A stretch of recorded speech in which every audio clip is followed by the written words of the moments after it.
Shalom, selamat sore semuanya. Pembacaan Alkitab pada hari ini terambil dari Mazmur 35 sampai 37. Sebelum itu, mari kita dengarkan Alkitab suara terlebih dahulu. Dari Daud. Berbantahlah Tuhan, melawan orang yang berbantah dengan aku.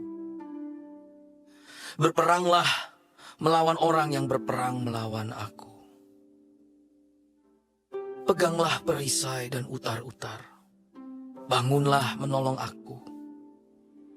Cabutlah tombak dan kapak menghadapi orang-orang yang mengejar aku. Katakanlah kepada jiwaku, akulah keselamatanmu. Biarlah mendapat malu dan kena noda orang-orang yang ingin mencabut nyawaku. Biarlah mundur dan tersipu-sipu orang-orang yang merancang kecelakaanku.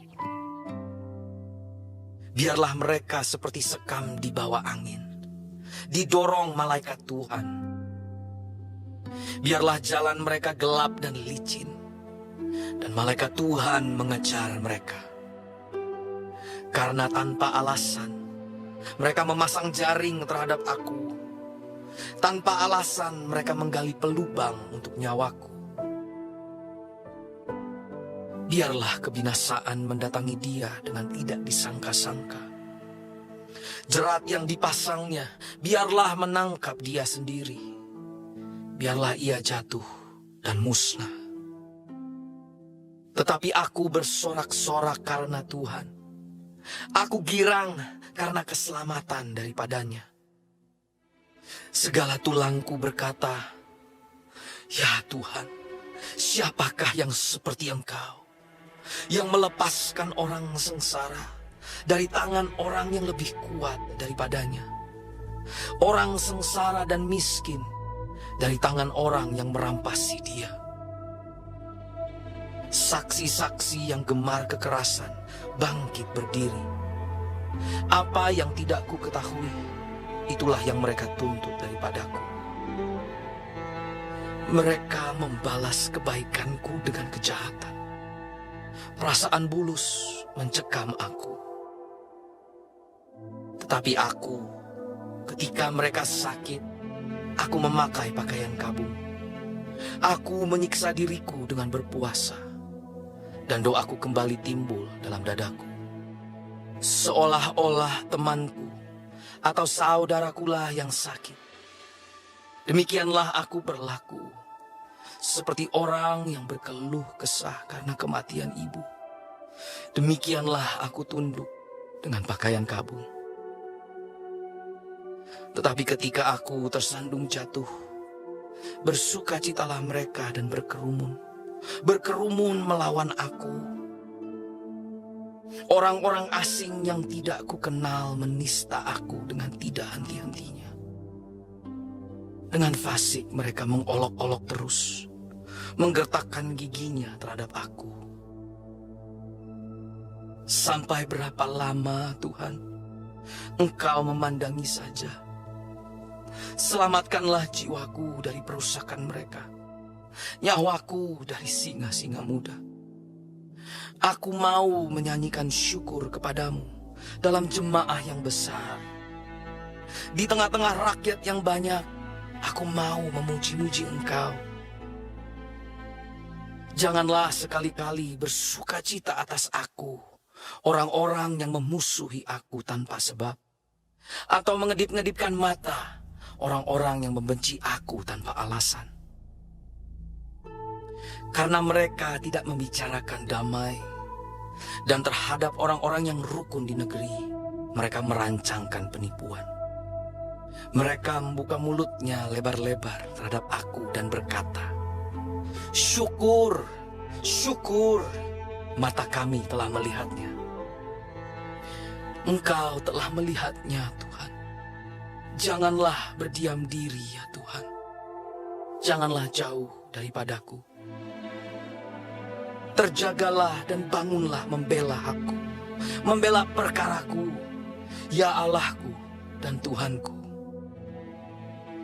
Hakimilah aku sesuai dengan keadilan-Mu, ya Tuhan Allahku, supaya mereka jangan bersuka cita atasku.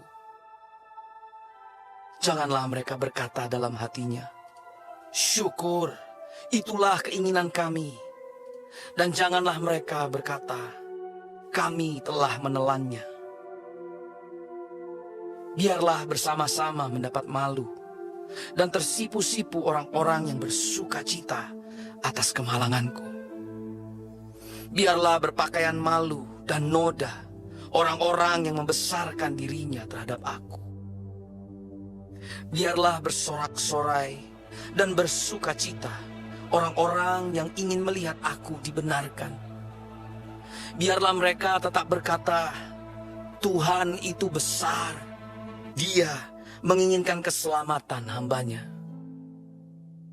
Dan lidahku akan menyebut-nyebut keadilan-Mu, memuji-muji Engkau sepanjang hari.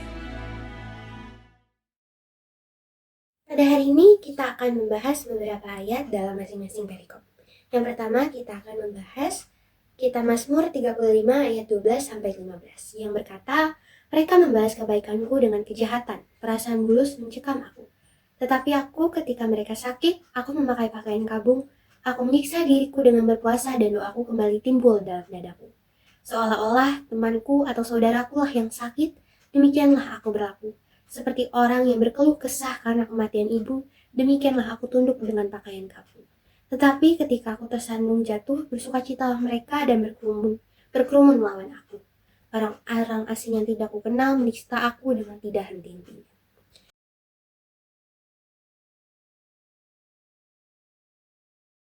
Pada ayat ini menunjukkan bahwa kita tidak bisa berharap pada sikap manusia. Apakah kalau kita berbuat baik, orang itu akan membalasnya dengan kebaikan juga? Belum tentu. Namun kita sebagai anak Tuhan, apa yang harus kita perbuat kalau kita menemui orang seperti itu? Apakah kita akan marah? Apakah kita akan membalasnya dengan kejahatan juga? Atau apakah kita akan bersandar kepada Tuhan dan membiarkan Tuhan menyelesaikannya? Mungkin waktu kita ditanya, kita akan menjawab kalau kita akan serahkan kepada Tuhan dan biar Tuhan yang selesaikan. Namun nyatanya susah bagi kita waktu kita melakukannya. Namun percayakah kita bahwa Tuhan adalah hakim yang adil? Tuhan selalu melihat setiap kejadian dalam hidup kita. Dan Tuhan juga akan membela kebenaran pada setiap orang benar. Bahkan seseorang hebat seperti Daud saja meminta pembalasan dari Tuhan. Bukan karena Daud lemah, namun karena Daud tahu kepada siapa dia berharap. Dan karena Daud tahu bahwa Tuhan adalah hakim yang adil. Jadi kalau kita tidak membalas perbuatan jahat orang bukan berarti kita lemah. Namun kita tahu bahwa Tuhan adalah hakim yang adil dan kita juga tidak mau menyakiti hati Tuhan karena perbuatan kita. Sesuai dengan Ibrani 10 ayat yang ke-30. Sebab kita mengenal Dia yang berkata, pembalasan adalah aku. Akulah yang nuntut pembalasan dan lagi Tuhan akan menghakimi umatnya.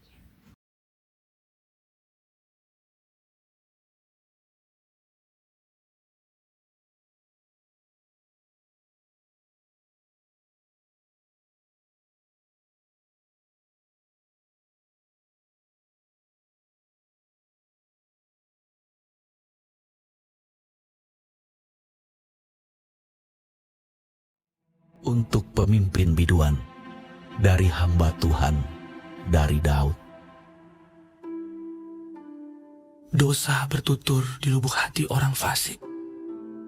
Rasa takut kepada Allah tidak ada pada orang itu, sebab ia membujuk dirinya sampai orang mendapati kesalahannya dan membencinya. Perkataan dari mulutnya ialah kejahatan dan tipu daya.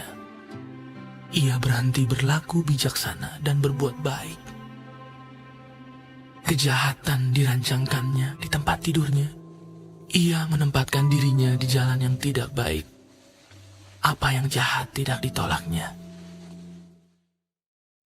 Pada Mazmur 36 ayat 1-5, Daud menjelaskan tentang ciri-ciri orang fasik. Menurut Mazmur 36, orang fasik adalah yang pertama, orang yang tidak takut akan Tuhan. Yang kedua, yang perkataan mulutnya merupakan tipu daya. Yang ketiga, orang fasik adalah orang yang berhenti untuk berlaku bijaksana dan berbuat baik. Dan orang fasik adalah orang yang selalu merancangkan kejahatan di dalam hidupnya. Kalau kita mendengar ciri-ciri orang fasik tadi, mungkin dapat kita artikan orang fasik adalah orang yang hidupnya tidak mau dipimpin oleh Roh Allah atau Roh Kudus. Karena apa? Kalau kita hidupnya mau dipimpin oleh Roh Kudus, pasti kita akan takut Tuhan. Dan perkataan mulut kita merupakan hikmat, sesuai dengan Mazmur 37 ayat 30. Mulut orang benar mengucapkan hikmat dan lidahnya mengatakan hukum. Dan kita akan selalu berlaku bijaksana dan berbuat baik karena Roh Kudus ada di dalam hati kita untuk memberikan hikmat. Kita juga selalu merancangkan damai sejahtera dan merancangkan apa yang diinginkan Tuhan karena Roh Kudus yang mengarahkan kita. Kalau hidup kita mau dipimpin oleh Roh Allah, maka kita disebut juga sebagai anak-anak Allah. Tertulis pada Roma 8 ayat 14, semua orang yang dipimpin Roh Allah adalah anak Allah.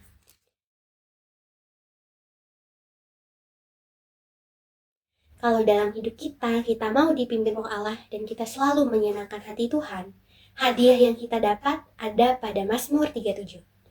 Yang pertama, hadiah yang kita dapat adalah Tuhan akan memberikan apa yang kita inginkan jika kita percaya padanya. Tertulis pada Mazmur 37 ayat 3-4. Percayalah kepada Tuhan dan lakukanlah yang baik. Diamlah di negeri dan berlakulah setia. Dan bergembiralah karena Tuhan, maka Ia akan memberikan kepadamu apa yang diinginkan hati.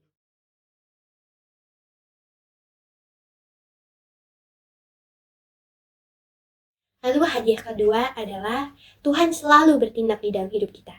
Tertulis pada Mazmur 37 ayat 5. Serahkanlah hidupmu kepada Tuhan dan percayalah kepadanya, dan Ia akan bertindak. Namun sebelum Tuhan bertindak, yang pertama kita harus juga menyerahkan diri kita sepenuhnya untuk Tuhan, baru Tuhan bisa bertindak dalam diri kita. Hadiah ketiga, kita akan mewarisi negeri dan kita akan diberikan damai sejahtera yang berlimpah. Tertulis pada Mazmur 37 ayat 11. Tetapi orang-orang yang rendah hati akan mewarisi negeri dan bergembira karena kesejahteraan yang berlimpah.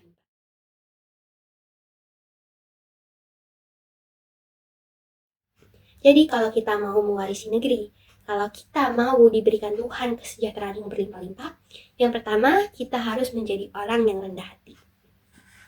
Hadiah keempat yang kita dapat adalah tidak mendapat malu dan selalu dikenyangkan pada hari kelaparan. Tertulis pada Mazmur 37 ayat 19. Mereka tidak akan mendapat malu pada waktu kecelakaan dan mereka menjadi kenyang pada hari-hari kelaparan.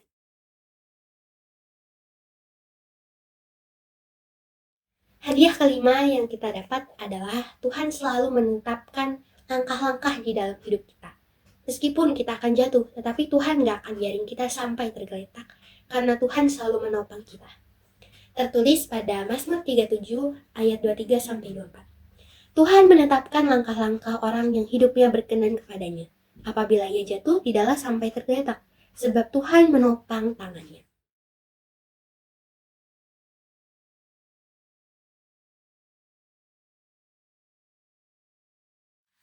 Hadiah yang keenam yang kita dapat adalah kita tidak akan ditinggalkan atau meminta-minta roti. Tertulis pada Mazmur 37 ayat 25. Dahulu aku muda, sekarang telah menjadi tua. Tetapi tidak pernah kulihat orang benar ditinggalkan atau anak cucunya meminta-minta roti.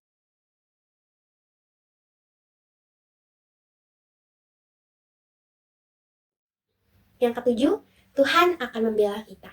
Tertulis pada Mazmur 37 ayat 33. Tuhan tidak menyerahkan orang benar itu ke dalam tangannya. Ia tidak membiarkannya dinyatakan fasik waktu jadi.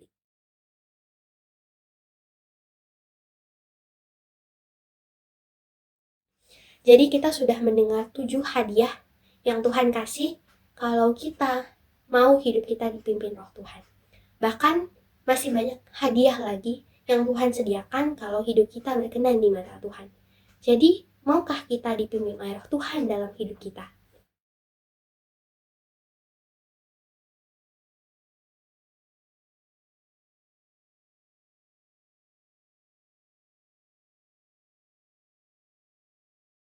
Sekian renungan firman Tuhan pada hari ini. Tuhan Yesus memberkati.